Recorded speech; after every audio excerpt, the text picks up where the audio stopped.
Hello, আরেকটা special message. এখন দেখি জুয়া খেলার ব্র্যান্ড অ্যাম্বাসেডর হয়। ব্যাপারটা মজার। জুয়া খেলার ব্র্যান্ড অ্যাম্বাসেডর।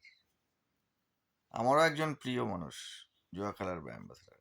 অনেক প্রিয় মানুষ জুয়া খেলার ব্র্যান্ড অ্যাম্বাসেডর। কিছুতে ঠিক মানা যায় না। জুয়া খেলায় তো আলটিমেটলি লাভটা কি? শুধু টাকা আর এদিক ওদিক। সেই টাকায় ম্যাক্সিমাম লোক টাকা নষ্ট করবে, দু একজন জিতবে, এই তো জুয়া খেলা। এর বাইরে তো কিছু না। এখন আমার বিজনেস শুরু হয়েছে। জুয়া খেলায় স্যালারি পাওয়া যায়। জুয়া খেলায় ডেলি স্যালারি পাওয়া যায়। তো এই কাজটা আমি ঠিক মাথায় নিতে পারছি না। এই এই এই কাজগুলোকে আমার সেই রকম লাগে,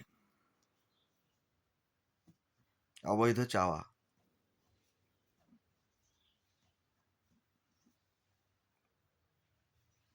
অবৈধ চাওয়া।